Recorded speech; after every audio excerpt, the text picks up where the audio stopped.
sommes de retour pour Rendez-vous Matin avec mon invité ce matin, Christine Marchand. Bonjour.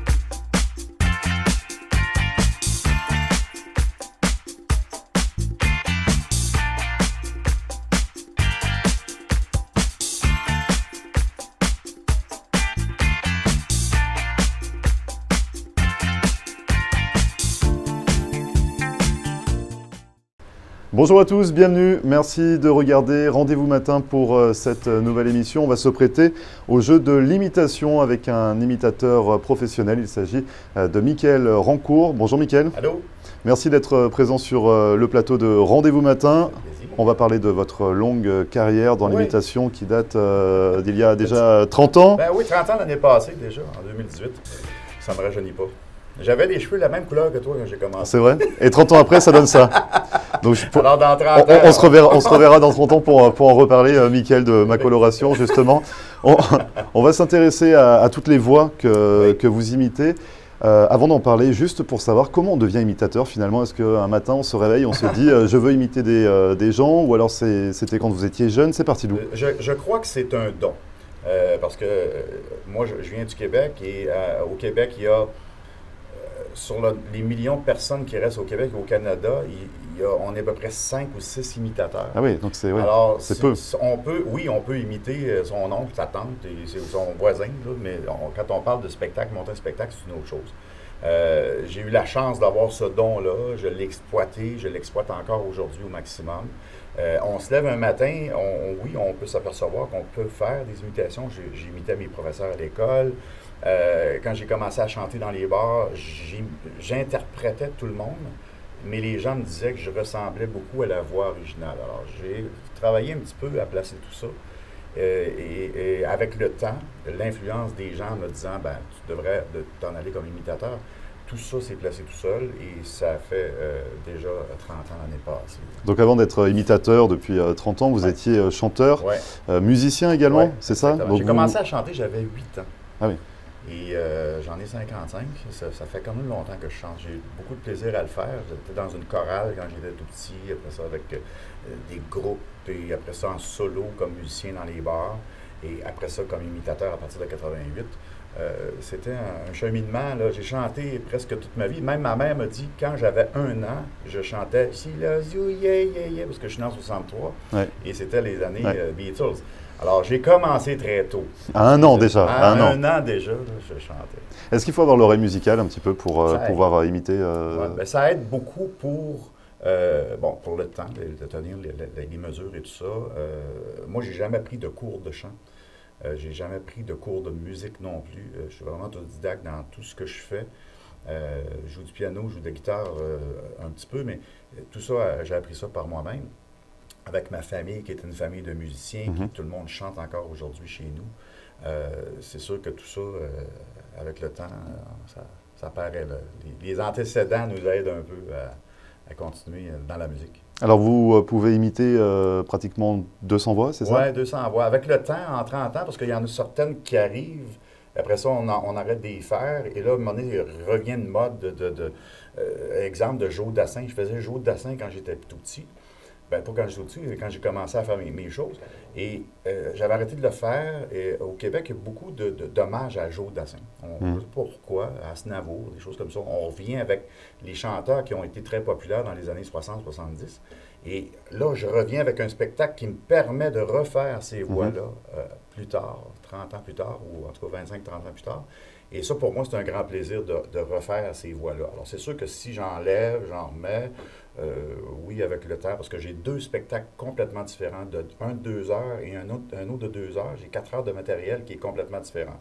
Alors, si on prend tout ça, ceux que j'enlève, ceux que je remets, on n'est pas loin de 175-200 voix. Avec les instruments de musique, avec les bruits, les sons, ça fait beaucoup de... parce qu'on va en parler tout à l'heure, mais vous imitez des chanteurs, des instruments de musique, mais également des personnalités. C'est ça, vous faites sur les 3 tableaux. Vous avez parlé de votre spectacle. Vous êtes ici en Floride pour un spectacle qui va se dérouler ce dimanche. Ce sera le 24 février au Thunderbird, mais c'est complet. C'est complet depuis un mois. On en parle, mais voilà, c'est complet. C'est complet. Malheureusement pour vous, mais bien heureusement pour vous. Moi, ben oui, je suis très, très content. Mais les gens sont sont fidèles à ce que je fais. Je me sens très privilégié, après tant d'années, de continuer à faire ce métier-là. Tant que les gens décideront de venir me voir, je serai là. Quand les gens décideront que je ne suis plus là, ben, ça va se faire tout seul, mais je suis vraiment chanceux. Je suis vraiment très, très privilégié. En tout cas, vous prenez beaucoup de plaisir. Toujours. Dans ces 200 voix, justement, si on s'intéresse aux chanteurs, vous imitez qui? Quelles sont les grandes voix que l'on peut découvrir lors de vos spectacles? Il y a un numéro qui a été très important pour moi. C'est le film de « Il était une fois dans l'Ouest » avec Ennio Morricone qui a fait la musique de ce film-là. Et pour moi, c'était l'élément déclencheur du début de ma carrière plus intense, si vous voulez. Parce que dans ce numéro-là, je fais l'harmonica, je fais le vent, je fais la soprano qui chante à la fin, je fais la corneille, je fais tous les instruments de ce thème de film-là, je les fais dans un numéro qui dure 2 minutes. Et c'est vraiment, ce que les gens disent, c'est vraiment impressionnant. Pour moi, je l'ai placé à un moment donné au début de ma carrière, puis ça me suit encore aujourd'hui. Ça, c'est un numéro qui était un peu... c'est un peu mon trademark aujourd'hui. Les voix de femmes, c'était aussi quelque chose pour moi qui était une bonne différence avec tous les autres imitateurs qui existaient. Justement, j'allais vous en parler des voix de femmes. On peut imiter donc des voix de femmes quand on a un homme? Oui, bien sûr. Je fais Vanessa Paradis, je fais Tina Turner, je fais Whitney Houston, je fais Diana Ross. Qu'est-ce qui est compliqué finalement, parce que vous avez quand même la voix grave? Comment on arrive à imiter des voix de femmes? Comment on arrive à se positionner? Ben, je ne peux pas vous expliquer comment je le fais. C'est vraiment de placer ma voix différemment. Mais c'est beaucoup de travail, c'est sûr, quand on fait une Tina Turner qui est un peu comme une voix grave, une voix rauque, une voix nasillarde un peu en même temps. C'est tout un mélange de ça qui s'installe dans ma gorge qui fait que le résultat avec la musique donne Tina Turner. Mais vous dites que c'est donc très grave, c'est Tina Turner, mais quand on passe à Vanessa Paradis, c'est à l'opposé finalement. Oui, ben Axel Red, c'est toutes des voix qui se ressemblent beaucoup. C'est des petites voix qui sont plus sur le souffle et non pas sur la puissance. À partir de ce moment-là, ben, la technique s'installe pour que ça soit plus doux. Il y a comme une compression ces cordes vocales, je ne sais pas. Mais je sais que ça se fait en diminuant je ne sais pas, il y a comme une façon de le faire pour moi quand j'arrive sur cette voie-là. Un peu comme un exemple, je vais vous donner. J'interprète l'hymne à l'amour d'Édith Piaf. Et je fais 12 voix dans cette même chanson-là. Et pour moi, quand je fais les 12 voix, une après l'autre, automatiquement, dans mon mécanisme d'exécution, ça se place tout seul. Il y a comme dans mon cerveau, je commence avec Édith Piaf, après ça, je m'en viens avec Mario Pelcha, puis je fais des Julien Clerc, les voix s'installent, et dans ma tête, parce que j'ai répété beaucoup aussi, c'est un automatisme qui se fait et qui vient, pour moi, naturel. Quand je fais ce genre d'imitation-là, c'est sûr que c'est surprenant en 2 minutes, 1 minute et demie, 2 minutes de faire 12 voix. Donc, c'est-à-dire que l'hymne à l'amour est en 12 voix? Oui, est en 12 voix différentes. Je fais une phrase avec 2 phrases avec un autre. Et on arrive à switcher, on arrive à basculer ça se fait très vite. Là. Ça se fait le temps de changer de phrase, finalement. Ah oui, donc c'est une gymnastique assez souple. Donc c'est vraiment un don. C'est mon rappel de spectacle. Alors, j'en mets plein la vue. Plein la vue à la fin, voilà. C'est vraiment l'ovation. Après ça, c'est vraiment... des fois, c'est pas nécessairement une performance d'imitation. Je donne un autre exemple que je fais Hotel California dans mon spectacle des Eagles. Et je l'ai installé en disant que j'ai commencé à imiter ce 45 tours-là, cette interprétation-là, avec un 45 tours qui était usé.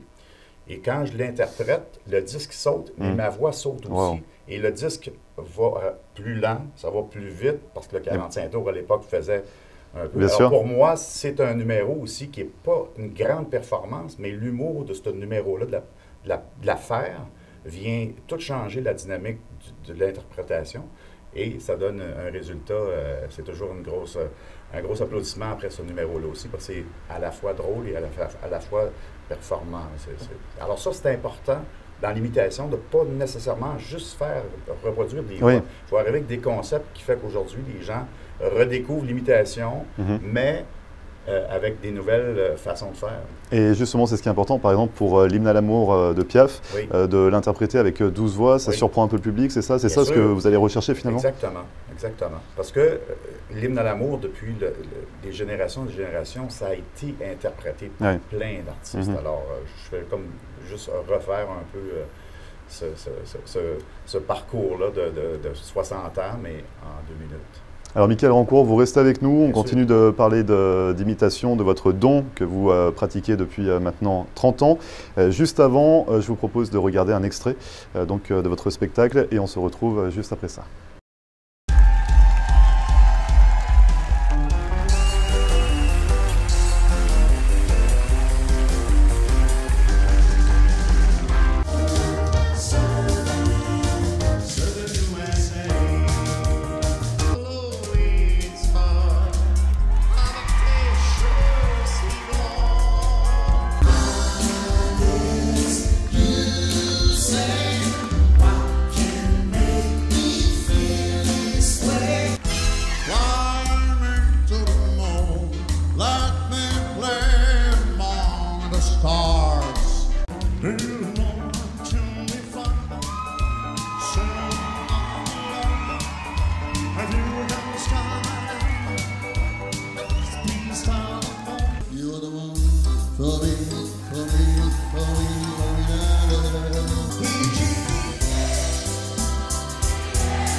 Et comme c'est moi,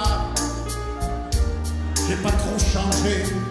1, 2, 3 o'clock, 4 o'clock, 5, 6, 7 o'clock, 8 o'clock, 9 o'clock, 10 o'clock, 12 o'clock, Michael Rancourt, les années jukebox de Piaf à Sinatra, le spectacle à voir.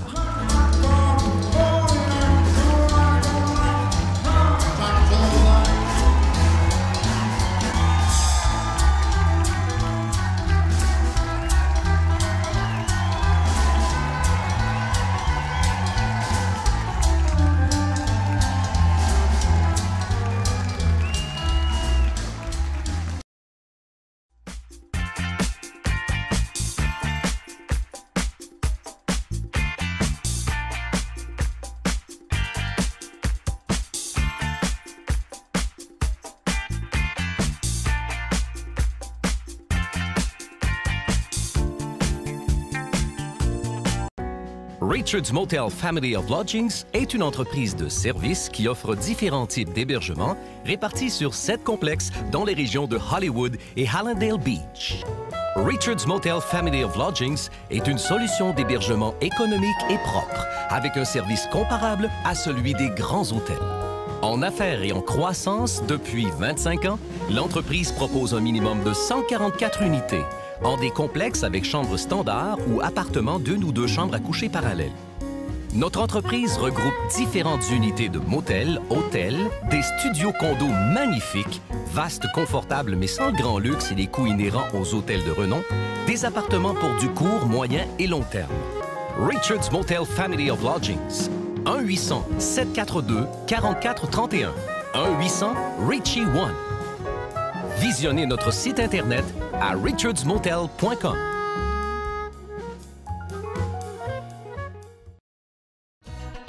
Located at 13720 Southwest 88th Street is L'Orlambe, Miami. Come see us for the very best in fine Haitian cuisine. Our food is always fresh and authentic. Dine in or carry out. And yes, catering is available.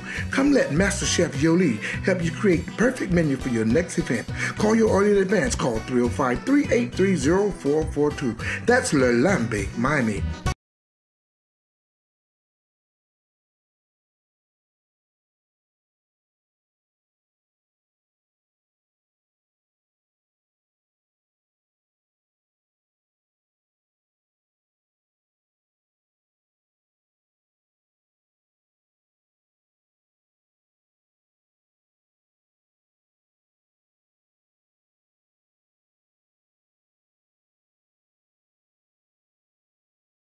Ça veut dire que, pour gagner Internet, et vous gagnez une boîte Roku, que vous avez besoin de tous côtés.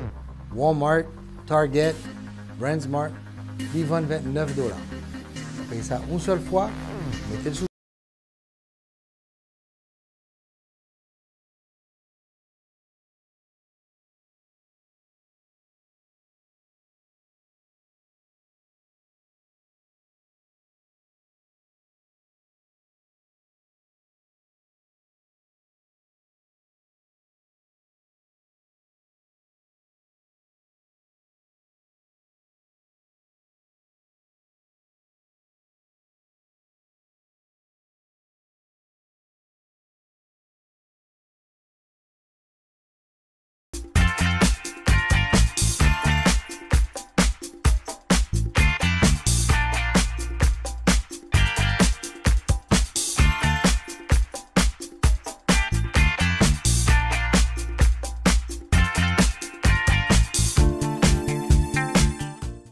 Merci à vous de regarder Rendez-vous Matin. Je suis toujours en compagnie de Michael Rancourt. On parle de votre don d'imitateur, finalement, depuis 30 ans. Vous êtes imitateur depuis 30 ans, musicien juste avant, chanteur encore avant. Ouais. On a parlé dans la première partie de votre facilité à changer de voix, par exemple sur l'hymne à l'amour de Piaf. 12 voix en 2 minutes, c'est ça, c'est juste impressionnant. Justement, comment on arrive à construire cette imitation? Comment on arrive à savoir que l'on maîtrise finalement l'imitation? Comment vous faites au quotidien pour vous entraîner, pour apprendre finalement à imiter quelqu'un? Ben, je crois que le meilleur résultat de tout ce qu'on fait comme travail, c'est le public. On s'entend que le public, à la fin, décide si c'est bon ou c'est pas bon. Si on sent qu'une imitation, après 3 fois, les gens applaudissent pas trop ou ils n'en parlent pas trop. Même si moi, je la travaille chez moi, je m'enregistre, je m'écoute, je vais filmer mes choses. On ne s'entend pas nécessairement comme les gens nous entendent aussi. Alors, toute cette dimension-là, pour moi, devient le fait que moi, je m'écoute. Ma conjointe, de temps en temps, peut m'aider aussi pour les gens autour de moi, mais la plupart du temps, je suis solitaire là-dedans et je le fais. Je m'enregistre et après ça, je laisse en spectacle. Et la meilleure référence, c'est vraiment les gens pour moi. Fait que c'est vraiment un travail. Et je suis chanceux quand même parce que j'ai jamais, je touche du bois, j'ai pas souvent de problème avec ma voix, ce qui me permet de travailler beaucoup. J'ai une bonne, tu sais, après tant d'années où j'ai travaillé dans les bars où les gens fumaient à l'époque. Hein. Alors l'école, la dure école, je l'ai fait, je l'ai vécu. Et tout ça paraît aujourd'hui. À 55 ans, j'ai l'impression d'avoir pris beaucoup d'expérience et de pouvoir travailler mes imitations plus précisément et plus longtemps pour pouvoir les peaufiner. Et est-ce qu'il y a des frustrations un peu, c'est-à-dire des artistes que vous souhaitez imiter et on n'y arrive pas? Oui, mais c'est pas des frustrations. Je pense qu'à un moment donné, on ne peut pas tout imiter parce que le spectacle que je fais présentement, quand j'ai fait la première représentation, j'avais 4 heures de spectacle. C'était beaucoup trop. Il faut que j'ai vraiment 2 fois 50 minutes en représentation. Alors, pour moi, ça a été comme, on a enlevé quelques-unes et tout ça, mais non, parce qu'à un moment donné, si j'imite tout le monde, je vais en avoir pour 8 heures de show. Mais parfois, vous n'avez pas des envies particulières de se dire, bah voilà, cette personnalité ou cet artiste, j'aurais envie de l'intégrer dans mon spectacle. Et puis bon, ça peut arriver. Techniquement, on n'y arrive pas. C'est possible, ça? Oui. Sinon, je pense que je serais milliardaire si j'imitais tout le monde. Je pense que c'est vraiment... Il y a une limite aussi à aller chercher des voix. Il y en a qui sont plus faciles que d'autres. Et même s'il y a un travail qui peut être 2 mois, ça arrive en imitation que je travaille 2 mois. Donc 2 mois pour maîtriser... Et ça ne fonctionne pas. Alors pour moi, je vais passer à autre chose, mais il y a tellement de choix qu'à un moment donné, on ne s'arrête pas sur quelque chose qui va être trop d'énergie pour rien. Et comment vous sélectionnez vos artistes ou vos personnalités? Donc on est sur des artistes des années 50-60, c'est ça? Oui, dans ce nouveau spectacle, oui. C'était vraiment... je m'aperçois finalement que quand j'étais jeune, premièrement, pour moi, c'était facile de faire un choix parce que ça a été à peu près tous ceux que j'imite dans mon spectacle, des gens qui ont fait partie de ma jeunesse. Mes frères étaient musiciens, mes oncles étaient musiciens, et ça fait partie de ce que j'ai grandi. J'ai grandi avec ces voix-là. C'était pour moi une sorte de projet depuis longtemps de pouvoir faire un spectacle principalement des années 50-60 pour revenir dans mes souvenirs et tout ça. Et j'axe beaucoup ce show-là sur les souvenirs. Alors, quand j'ai fait une présélection, j'ai fait des présélections. Bon, j'ai dit, OK, le spectacle s'appelle « Les années Jukebox de Piaf à Sinatra ». Alors, c'était vraiment de partir de Piaf jusqu'à la fin des années 60. Aujourd'hui, avec Internet, c'est assez facile de faire des recherches pour nous donner les plus populaires, les voix que j'avais une sélection à faire. Et là, je faisais des crochets. Je faisais des crochets. Puis là, je faisais, OK, parfait. Là, j'ai à peu près, dans le spectacle que je présente de 2 heures, il y a à peu près 50 à 60 imitations en 2 fois 50 minutes. Et pour moi, j'ai coché beaucoup de noms. Après ça, c'était de faire de la répétition de ça, d'arriver en studio et de les monter. Mais le choix était quand même assez grand.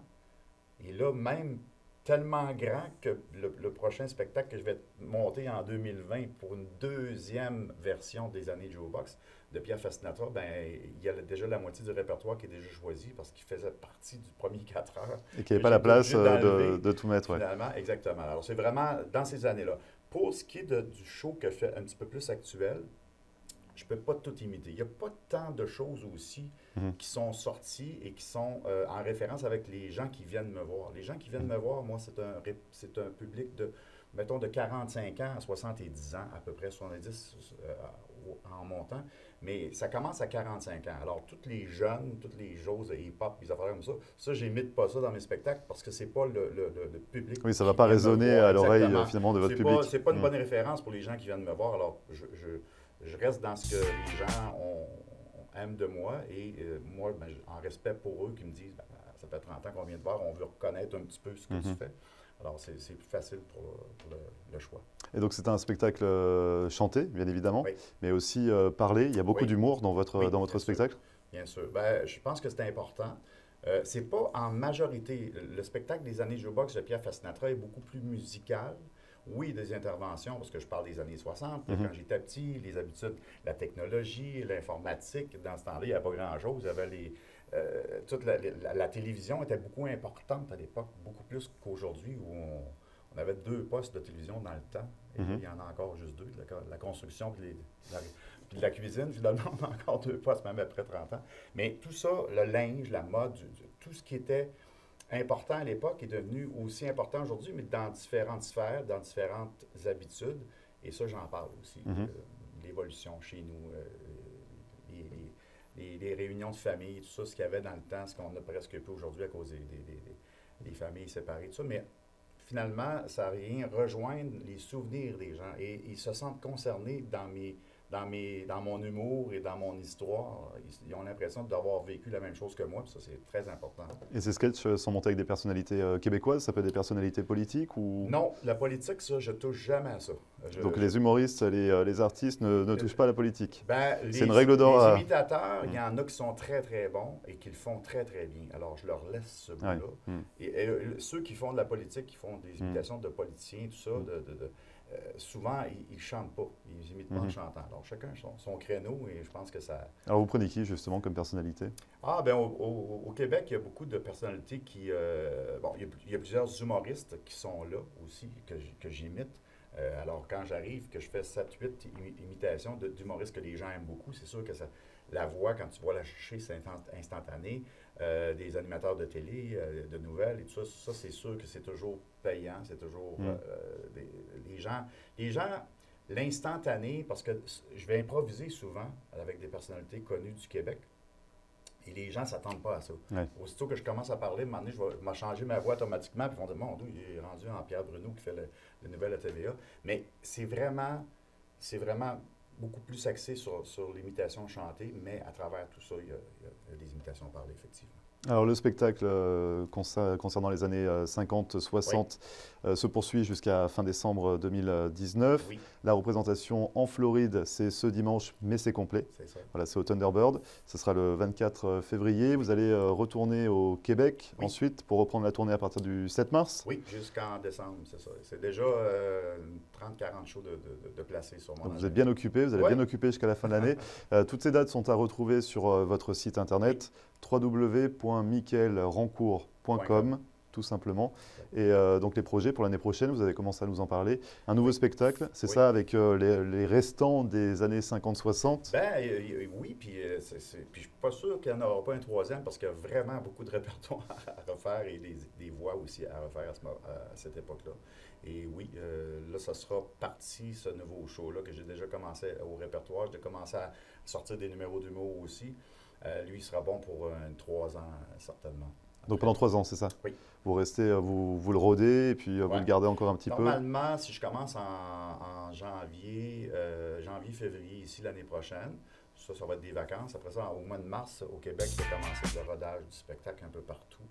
Puis après ça, l'automne 2020 jusqu'en 2023, ça sera de la tournée partout. Et après, ça part tranquillement en tournée. Ouais. Merci beaucoup, Michael Rancourt, d'être venu sur le plateau de Rendez-vous Matin. Bonne continuation, bonne imitation ce dimanche, même si c'est complet, je le rappelle, ça se passe au Thunderbird. Oui. Bon retour au Québec, bonne tournée, puis on se reverra l'année prochaine avec ce nouveau spectacle. Merci beaucoup, Michael, à très bientôt. Merci. Et merci à vous d'avoir suivi Rendez-vous Matin. C'est fini pour aujourd'hui. Cette émission est à retrouver, comme à chaque fois, en podcast sur notre page YouTube. Pour nous contacter, floride.tv@gmail.com. Je vous retrouve lundi pour une nouvelle émission. Très bon week-end et à lundi.